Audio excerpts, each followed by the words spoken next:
बातमीपत्रामध्ये आता पाहणार आहोत सुपरफास्ट 100 बातम्या सुरुवात करूयात। सोलापूर जिल्ह्यातील मोहोळ नगर परिषद निवडणुकीच्या पार्श्वभूमीवर राजन पाटील विरोधात उमेश पाटील राजकारण तापलंय। मोहोळ तालुक्यातील प्रचार सभेच्या माध्यमातून एकमेकांवर आरोप प्रत्यारोप सुरू झाले। नगर परिषद निवडणुकीच्या पार्श्वभूमीवर जळगाव जिल्ह्यातील चोपडा इथे काँग्रेसच्या पदाधिकारी कार्यकर्त्यांची बैठक पार पडली। या बैठकीत युतीबाबत कार्यकर्त्यांचं मत जाणून घेण्यात आले। नगरपालिका निवडणुकीचा बिगुल वाजताच सांगली जिल्ह्यातील जत शहरात राजकीय घडामोडींना वेग आलाय। काँग्रेसचे नेते अशोक बनेनवर, त्यांची पत्नी माजी नगराध्यक्ष शुभांगी बनेनवर यांच्यासह आमदार गोपीचंद पडळकर यांच्या उपस्थितीत भारतीय जनता पार्टीमध्ये प्रवेश केला। शेतकऱ्यांच्या प्रश्नांवर एकत्र येऊन लढू अशी साद संजय काका पाटील यांनी रोहित पाटील यांना घातली आहे। सिद्धेवाडी मध्यम प्रकल्पाचा डावा उजवा कालव्याच्या कामाबाबत मी खासदार असताना तत्कालीन उपमुख्यमंत्री तथा जलसंपदा मंत्री देवेंद्र फडणवीस यांच्याकडे 2023 मध्ये पाठपुरावा केला होता असं त्यांनी म्हटले। जळगाव जिल्ह्यातील चोपडा नगर परिषदेच्या 15 प्रभागात 74 मतदान केंद्र उभारण्यात आली आहेत। 10 नोव्हेंबरपासून नामनिर्देशन पत्र दाखल करण्यात येणार आहे। ठाणे आणि नवी मुंबई महापालिकेच्या सार्वत्रिक निवडणुकीसाठी प्रभागांच्या आरक्षणाची सोडत येत्या मंगळवारी काढण्यात येणार आहे। ठाणे महापालिकेची सोडत तलावपाळी इथल्या गडकरी रंगायतनमध्ये तर नवी मुंबई महापालिकेची सोडत वाशी येथील विष्णुदास भावे नाट्यगृहात पार पडणार आहे। खासदार सुरेश म्हात्रे उर्फ बाळ्यामामा यांनी भिवंडीमध्ये अवकाळी पावसामुळे झालेल्या भातशेतीच्या नुकसानीची पाहणी केली। यावेळी शेतकऱ्यांशी संवाद साधत शासनाकडून जास्तीत जास्त मदत मिळवून देण्याचं आश्वासन दिलं।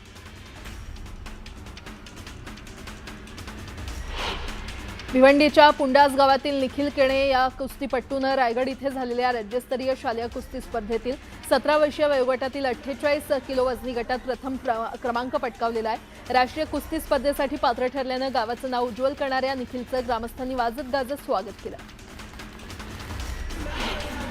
ठाकरे गटापाठोपाठ आता भाजपनं काँग्रेसलाही धक्का दिलाय। काँग्रेसचे माजी नगरसेवक आणि प्रदेश सचिव संतोष केणे आणि कार्यकर्ते भाजपमध्ये प्रवेश करणार आहेत। त्यामुळे डोंबिवली आणि कल्याण ग्रामीणमध्ये काँग्रेसला मोठा धक्का मानला जातोय। मावळमध्ये निवडणुकीचा बिगुल वाजला असून राष्ट्रवादी काँग्रेस पक्षाने जिल्हा परिषदेच्या शर्यतीसाठी पहिला उमेदवार जाहीर केलाय। मावळचे आमदार सुनील शेळके यांनी कारला खडकाळा गटातून दीपाली हुलावळे यांच्या उमेदवारीची घोषणा करून राजकीय वातावरणात नवा रंग भरलाय। लोणावळा नगर परिषदेच्या निवडणुकीसाठी भाजपकडून उमेदवार निवड प्रक्रियेला गती मिळालेली आहे। शहरातील 13 प्रभागांमधील 27 जागांसाठी एकूण 42 इच्छुकांनी आपली नावं अर्ज केली होती। यापैकी पहिल्या टप्प्यातील 11 उमेदवारांची घोषणा लोणावळा भाजप कार्ड कमिटीच्या बैठकीत करण्यात आली आहे। धनगर आणि बंजारा समाज आदिवासींमध्ये सामावून घेण्यासाठी लढा देत आहेत, मात्र त्यांना हे आरक्षण कधीही मिळू शकत नाही असं राष्ट्रवादी आमदार किरण लहामटे यांनी स्पष्ट केलं। संविधानानं आम्हाला हे आरक्षण दिलेलं असून तुमच्या जातीचे नेते त्यांची पोळी भाजून घेण्यासाठी तुमचा वापर करत असल्याची टीका राष्ट्रवादीचे आमदार किरण लहामटे यांनी केली आहे। संसदेचं हिवाळी अधिवेशन 1 डिसेंबर ते 19 डिसेंबर दरम्यान होणार असल्याची घोषणा केंद्रीय संसदीय कार्यमंत्री किरेन रिजिजू यांनी केली आहे। तर हे अधिवेशन कमी कालावधीचं असल्याबद्दल विरोधकांनी केंद्र सरकारवर टीका केली आहे। हे अधिवेशन 3 आठवड्यांचं असलं तरी त्यात प्रत्यक्ष कामकाजाचे 15 दिवसच असणार आहेत।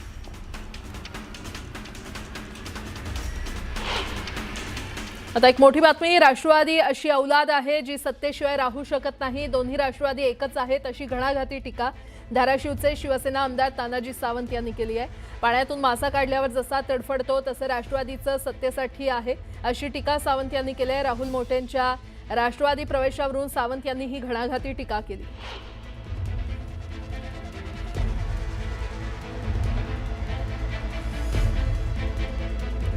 तानाजी सावंत यांनी ही टीका केलेली आहे। राष्ट्रवादी सत्तेशिवाय राहू शकत नसल्याचं त्यांनी म्हटलंय।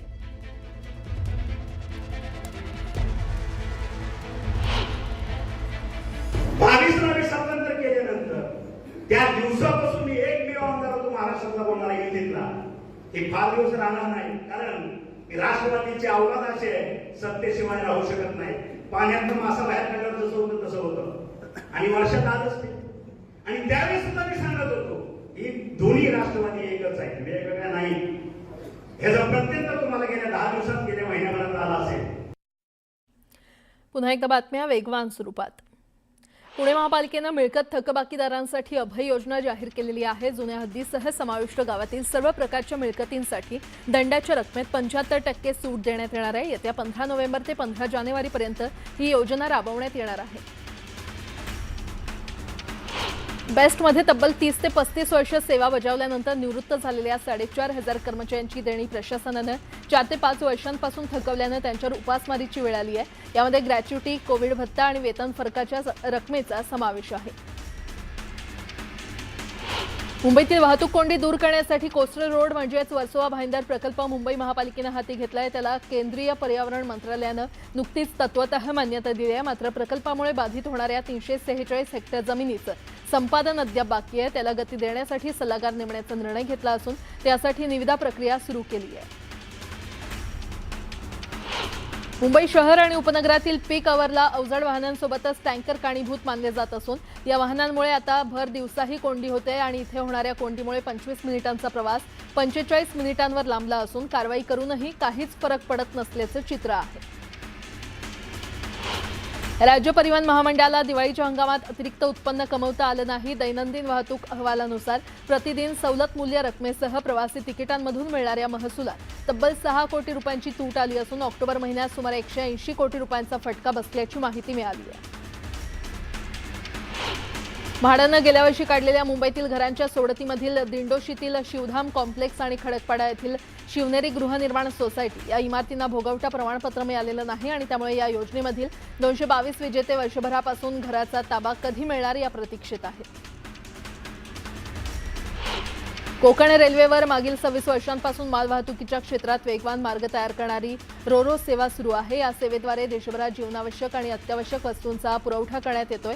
आता रोरो सेवेच्या वॅगनची वाहन क्षमता 50 टनावरून 57 टन करण्यात आली आहे. त्यामुळे 57 टनापर्यंत ट्रकची वाहतूक करणं शक्य झालंय.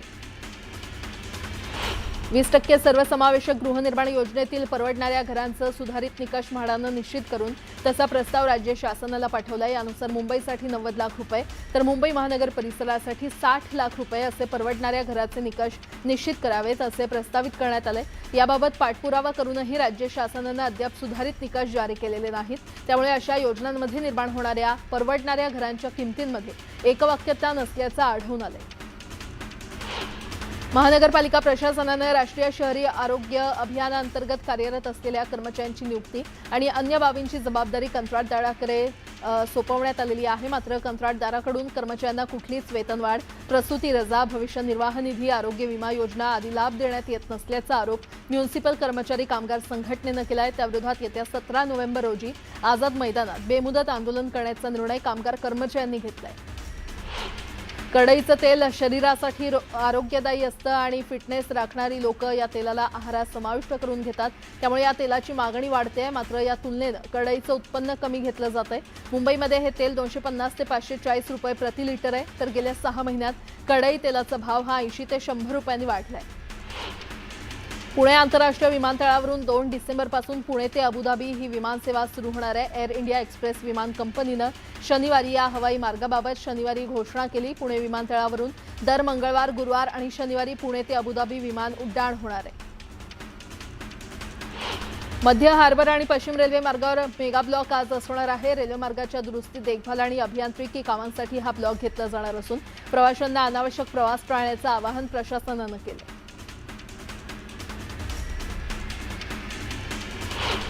मेट्रो आता मुंबईच्या मोठ्या भागात पोहोचले आहे. अनेक मार्गांवर बांधकाम देखील वेगानं सुरू आहे. मेट्रो लाईन 4च्या प्रवाशांसाठी आनंदाची बातमी आहे.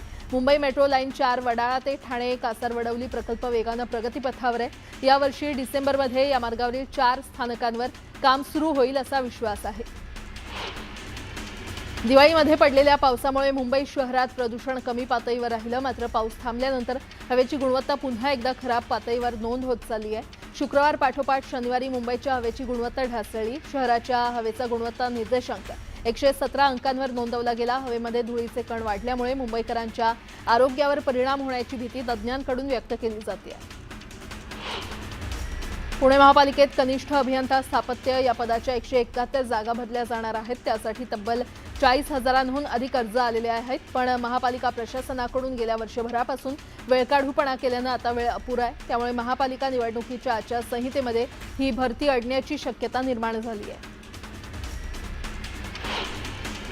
गेल्या 1.5 महिन्यात आलेल्या दसरा आणि दिवाळीमुळे मागे पडलेली महावितरणाची वीज बिल वसुलीची मोहीम नोव्हेंबर महिन्यात तीव्र करण्यात आली आहे. पुणे परिमंडळात अकृषी ग्राहकांकडे तब्बल 436 कोटी रुपये थकलेत. थकबाकी वसूल करण्यासाठी महावितरणानं उपविभागनिहाय पथकं तयार केली असून प्रत्येक कर्मचाऱ्याला वसुलीचं टार्गेट देण्यात आलंय. महाराष्ट्र लोकसेवा आयोगाच्या विषयांकित परीक्षेसंदर्भात मोठे बदल करण्यात आले असून उमेदवारांसाठी नवं प्रवेशपत्र अनिवार्य करण्यात आलंय. आयोगानं प्रशासकीय कारणास्तव 28 सप्टेंबर रोजी होणारी परीक्षा पुढे ढकलत ती 9 नोव्हेंबर 2025 रोजी घेण्याचा निर्णय घेतलाय. परीक्षेचं वेळापत्रक बदलल्यामुळे नवीन बैठक व्यवस्था तयार केली असून त्यानुसार नवं प्रवेशपत्र जारी करण्यात आलंय. अखेर पावसानं काढता पाय घेतला असून थंडीला सुरुवात झाली आहे. महाराष्ट्रातील बहुतांश भागात थंडीचं आगमन झालंय. 10.8 अंश सेल्सिअस इतकं किमान तापमान नोंदवून महाराष्ट्रात पहिल्या थंडीची स्थिती जळगावनं अनुभवली आहे. हे किमान तापमान सरासरीपेक्षा 5 डिग्रीनं खाली नोंदवलं गेलंय.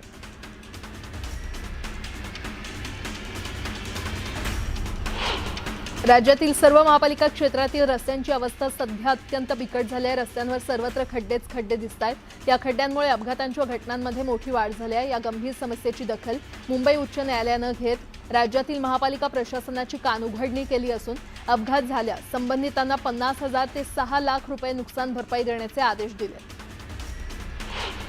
गेल्या आठवड्यात राज्यातील काही जिल्ह्यांमध्ये पावसाचा इशारा देण्यात आला होता. या आठवड्याच्या सुरुवातीलाच पावसाळी वातावरण निवळलं असून किमान तापमानासह कमाल तापमानातही झपाट्यानं घट होते आहे. त्यामुळे आता गारठा आणखी वाढण्याची शक्यता आहे. दरम्यान मध्य महाराष्ट्र आणि मराठवाड्यात किमान तापमानात घट होण्याचा अंदाज आहे, तर विदर्भात किमान तापमानात वेगानं घट व्हायला सुरुवात झाली आहे. मधुमेह किंवा हृदयविकार यासारख्या व्याधी असल्यास अमेरिकेत कायम वास्तव्यासाठीचा व्हिसा घेऊ इच्छिणाऱ्या परदेशी नागरिकांचा व्हिसा नाकारला जाऊ शकतो. ट्रम्प प्रशासनानं गुरुवारी तसे निर्देश जारी केले आहेत. त्यामुळे ज्यांची मुलं अमेरिकेमध्ये स्थायिक झालेली आहेत अशांच्या आईवडिलांना यापुढे कायमस्वरूपी वास्तव्याचा परवाना म्हणजेच ग्रीन कार्ड मिळणं अधिक अवघड होणार आहे.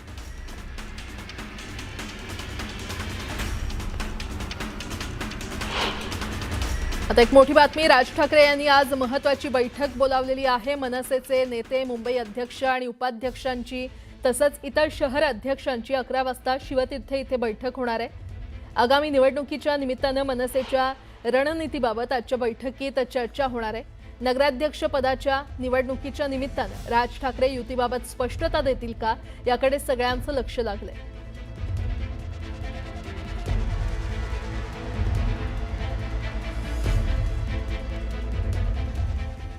मनसेला महाविकास आघाडीमध्ये घेण्याबाबत शरद पवार यांनी मोठं विधान केलंय. महाविकास आघाडीनं एकत्र बसून निर्णय घ्यावा, काँग्रेसनं टोकाची भूमिका घेऊ नये असा सल्ला शरद पवार यांनी काँग्रेस नेत्यांना दिलाय. तर महाविकास आघाडीच्या आजच्या बैठकीत यावर चर्चा होईल असं देखील शरद पवार म्हटले.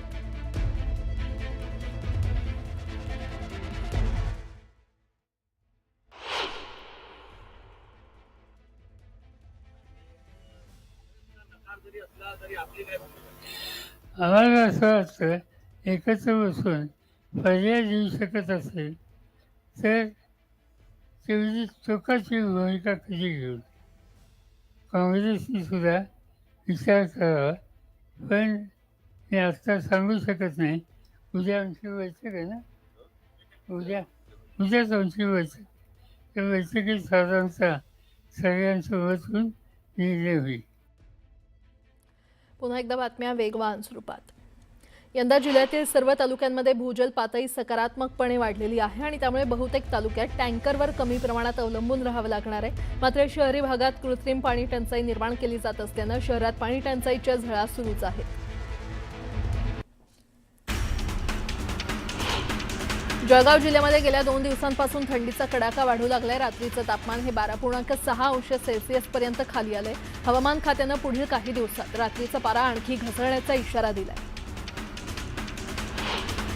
विमानसेवेमुळे सोलापूर शहरही हवाई क्षेत्राशी अन्य शहरांना जोडलं जात असून सोलापूर मुंबई, सोलापूर गोवा या विमानसेवेनंतर आता बेळगाव बंगळुरूसाठी विमानसेवा सुरू करण्याचा निर्णय विमानसेवा कंपनीनं घेतलाय. उद्यापासून सोलापूर, मुंबई, बेळगाव या हवाई मार्गावर दररोज विमानसेवा मिळणार आहे. छत्रपती संभाजीनगरच्या वैजापूर तालुक्यातील डोंगरथडी भागात असलेल्या बोरोळा शिवारात शेतकऱ्यांना बिबट्याचं पिल्लू आढळलं। याच ठिकाणी मादी बिबट्या देखील दिसल्यानं शेतकऱ्यांमध्ये भीतीचं वातावरण निर्माण झालंय। घटनेची माहिती मिळताच शेतकऱ्यांनी तात्काळ वन विभागाला कळवलं। मुळशीमध्ये वारकरी संप्रदाय समाजाकडून दिंडी काढण्यात आली आहे। सलग 69 वर्षांची अखंड परंपरा जपत नारायण देवाच्या मंदिरात अभिषेक, आरती आणि कीर्तन सेवा करून पायी दिंडी भक्तीच्या वाटेवर आळंदीमध्ये माऊलीच्या भेटीला निघाली आहे। रायगडमधील मुरुड तालुक्यातील काशीद समुद्रकिनारी सहलीसाठी आलेल्या 2 मुलांचा पाण्यामध्ये बुडून मृत्यू झालाय। अकोल्यातून शिक्षक 12 विद्यार्थ्यांची सहल घेऊन काशीद समुद्रकिनारी आले होते। दरम्यान पोहताना तोल गेल्यानं 3 विद्यार्थी वाहून गेले। यापैकी 2 विद्यार्थी बुडाले तर एकाला वाचवण्यात यश आलं। पुण्यातील डॉक्टर अंकुर पटवर्धन यांनी अतिदुर्मिळ अशा वनस्पती जपण्यासाठी घराच्या टेरेसवर मोठी बाग बनवली आहे। पश्चिम घाटात आढळून येणाऱ्या सुमारे 80 पेक्षा जास्त दुर्मिळ वनस्पती आणि झाडं तसंच झुडपं, वेली यांचं संवर्धन त्यांनी केलंय। वाहतूक महासंघाच्या परिवहन आयुक्तांच्या दालनासमोर वाहतूक महासंघाचे सातारा अध्यक्ष प्रीतम हातेकर यांनी केलेल्या उपोषणाला यश आलंय। सातारा आरटीओ कार्यालयातील तक्रारी असलेल्या लिपिकाची तातडीनं बदली करण्याचे आदेश परिवहन आयुक्तांनी दिले। राज्य पक्षी सप्ताहानिमित्त सांगली जिल्ह्यातील पलूस तालुक्यात एक अनोखा आणि प्रेरणादायी उपक्रम राबवण्यात आला। या उपक्रमात विद्यार्थ्यांनी तलावाकाठी आढळणाऱ्या विविध पक्ष्यांचं उत्स्फूर्तपणे निरीक्षण केलं आणि त्यांच्या नोंदी घेतल्या।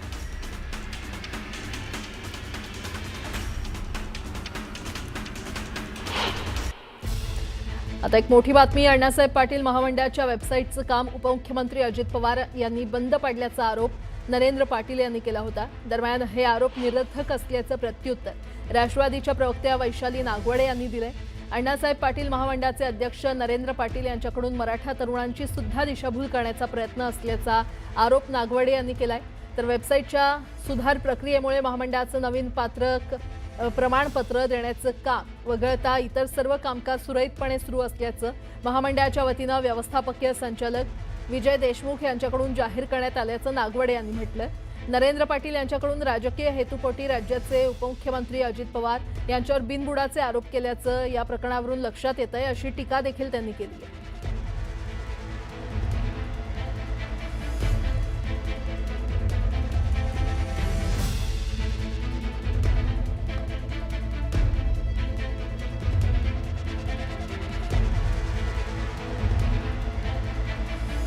छगन भुजबळ राष्ट्रवादी काँग्रेस पक्षाचा वेगवेगळ्या व्यासपीठावरून अण्णासाहेब पाटील आर्थिक विकास महामंडळाला सरकार झुकतं माप देतं असं सांगून त्या ठिकाणी राष्ट्रवादी काँग्रेस पक्षाच्याच माध्यमातून एमडींना सूचना करून हे पोर्टल बंद करतात। दुर्भाग्य आहे की सरकारमध्ये मंत्र्यांचा समतोल नाहीये। उपमुख्यमंत्र्यांच्या सूचनेवरून हा सगळा कारभार होतोय। पोर्टल बंद पडल्यामुळे आज 15,000 मराठा तरुणांना ऐन सणासुदीला त्या ठिकाणी महामंडळाचा लाभ घेता आला नाही। अण्णासाहेब पाटील महामंडळाच्या वेबसाईटचं काम उपमुख्यमंत्री अजितदादांनी बंद पाडलं असे निरर्थक आरोप नरेंद्र पाटील साहेब यांनी केलेले। नरेंद्र पाटील साहेब आपल्याच महामंडळाचे व्यवस्थापकीय संचालक यांनी काल प्रेस नोट काढून सांगितलेलं आहे की ती वेबसाईट का बंद आहे। त्याच्यामुळे आपण जे आरोप करताय अजितदादांवर ते राजकीय द्वेषापोटी करताय हे नक्की झालेलं आहे। मराठा तरुणांना ची दिशाभूल करण्याचं काम आपण करताय आणि अजितदादांवर जे आरोप चुकीचे करताय। पुन्हा एकदा बातम्या वेगवान स्वरूपात। स्थानिक स्वराज्य संस्थेच्या निवडणुकीसाठी शिवसेना उभाठा पक्षाकडून 40 प्रचारकांची यादी जाहीर करण्यात आली आहे। उद्धव ठाकरे आणि आदित्य ठाकरे स्टार प्रचारक असून या यादीमध्ये संजय राऊतांचंही नाव आहे। राज ठाकरेंनी शिवतीर्थावर बैठक बोलावली आहे। मनसेचे नेते, मुंबई अध्यक्ष आणि उपाध्यक्षांची बैठक पार पडणार आहे।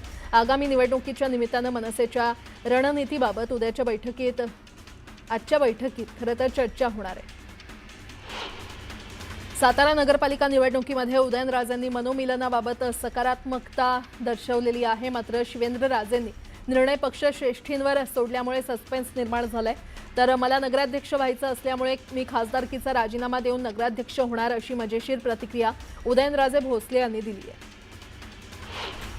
आगामी निवडणुकीसाठी मावळमध्ये भाजपकडून स्वबळाचा नारा देण्यात आलाय। मावळमध्ये पक्षाला बळ देण्यासाठी आमदार महेश लांडगेंची निवडणूक प्रमुख म्हणून नियुक्ती करण्यात आली आहे। लोणावळा नगर परिषदेच्या नगराध्यक्षपदासाठी रिपब्लिकन पक्षाकडून सूर्यकांत वाघमारे यांच्या नावावर शिक्कामोर्तब करण्यात आलाय। मावळचे आमदार सुनील शेळके आणि भाजपच्या संभाव्य पाठिंब्यामुळे वाघमारे यांची उमेदवारी लोणावळा नगर परिषदेची निवडणूक रंगत येण्याची शक्यता आहे। भुसावळ नगर परिषद निवडणुकीसाठी माजी आमदार संतोष चौधरी आणि एकनाथ खडसेंचं मनोमिलन झालंय। या युतीला अभद्र युती म्हणत मंत्री संजय सावकारे यांनी टोला लगावला। यावर खडसेंनी जोरदार प्रत्युत्तर दिलंय। 70,000 कोटींचा घोटाळा करणाऱ्या अजित पवारांसोबत तुम्ही युती केली, आम्ही तर कोणताच घोटाळा केला नाही, तरी तुम्ही अभद्र युती म्हणता, अशा शब्दात खडसेंनी सावकारेंना सुनावलंय।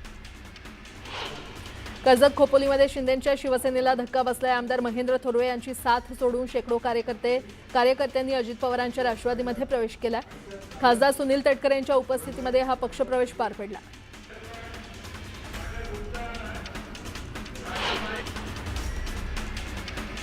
भोरमध्ये भाजपला खिंडार पडलंय। भोरच्या माजी नगराध्यक्षा निर्मला आवारे यांनी आमदार शंकर मांडेकरांच्या उपस्थितीमध्ये अजित पवार यांच्या राष्ट्रवादीमध्ये जाहीर प्रवेश केला। आवारे यांच्या प्रवेशामुळे माजी आमदार संग्राम थोपटेंना मोठा धक्का बसलाय। मनमाडमध्ये शिवसेना आमदार सुहास कांदे, भाजपचे आमदार राहुल आहेर आणि शिवसेना नेते भाऊसाहेब चौधरींनी आगामी निवडणुकीच्या अनुषंगानं बैठक घेतली। यावेळी नगर परिषदेच्या नगराध्यक्ष नगरसेवक पदासाठी इच्छुक असलेल्या उमेदवारांनी मोठी गर्दी केली होती। स्वराज्य शक्ती सेना पक्ष मराठवाड्यामध्ये पूर्ण ताकदीनं निवडणूक लढवेल असा विश्वास करुणा मुंडे यांनी व्यक्त केला आहे। भंगार लोकांना Z+ सुरक्षा आहे, मात्र जरांगे पाटील समाजासाठी लढतात, त्यांना सुरक्षा का नाही असा सवाल विचारत जरांगेंना सुरक्षा देण्याची मागणी करुणा मुंडे यांनी केली आहे। आगामी नगर परिषद निवडणुकीमध्ये भाजपला पराभवाची धूळ चाळण्यासाठी आम्ही मैदानात उतरणार असल्याची घोषणा शिवसेनेच्या संजय देशमुख यांनी केली आहे। वाशिममध्ये महाविकास आघाडीसोबत अधिकृत युती करणार असल्याचंही त्यांनी स्पष्ट केलं। अमरावती जिल्ह्यामध्ये भाजपनं नगर परिषद आणि नगरपालिका निवडणुकीचं रणशिंग फुंकलेलं आहे। धाणी, चिखलदरा, अचलपूर आणि अंजनगाव सुरजी इथे मंत्री चंद्रशेखर बावनकुळे यांच्या उपस्थितीमध्ये कार्यकर्त्यांचा मेळावा पार पडला। वर्धा जिल्हा भाजपमध्ये नगरसेवक आणि नगराध्यक्ष पदाची उमेदवारी मिळवण्यासाठी रीघ लागली आहे। येत्या 2 दिवसात उमेदवारी ठरणार असल्यानं इच्छुकांची भाजप कार्यालयामध्ये वर्दळ पाहायला मिळते। नगर परिषद निवडणुकांच्या पार्श्वभूमीवर हिंगोलीमध्ये भाजपची बैठक पार पडली। आदिवासी विकास मंत्री अशोक उईके यांनी या बैठकीत पदाधिकारी आणि कार्यकर्त्यांना मार्गदर्शन केलं। दरम्यान आमची युती करण्याची भूमिका आहे, आमदार संतोष बांगर यांच्याशी चर्चा करून यावर तोडगा निघेल अशी प्रतिक्रिया मंत्री अशोक उईके यांनी दिली। बेकायदा विनापरवाना पिस्तूल बाळगणाऱ्या 2 संशयित युवकांना साताऱ्यातील कराड पोलिसांनी ताब्यात घेतलंय। शहरातील कृष्णा कॅनॉल परिसरात पोलीस उपअधीक्षक राजश्री पाटील पथकानं ही कारवाई केली आहे। सोलापुरात बाईक चोरट्यांना पोलिसांनी अटक केली आहे। त्यांच्याकडून 35 बाईकसह एकूण 10,98,000चा मुद्देमाल जप्त केला आहे। नागपुरातील अजनी पोलिसांनी गुप्त माहितीच्या आधारे वसंत नगरात धाड टाकत गांजाच्या तस्करीचा मोठा पर्दाफाश केला। आरोपी राहुल राजेश पाटील या तरुणाच्या घरातून तब्बल 5 किलो 246 ग्रॅम गांजा जप्त करण्यात आलाय। दृश्यम फिल्म स्टाईलनं केलेल्या खुनाचा पुणे जिल्ह्यातील वाजे माळवाडी पोलिसांकडून उलगडा करण्यात आलाय। चारित्र्याच्या संशयातून पत्नीचा खून करणाऱ्या आरोपीला पोलिसांनी अटक केली। पत्नीचा खून केल्यानंतर त्यानं लोखंडी भट्टी तयार करून पत्नीचा मृतदेह जाळून टाकला। त्यानंतर तयार केलेली भट्टी देखील नष्ट करून टाकली होती।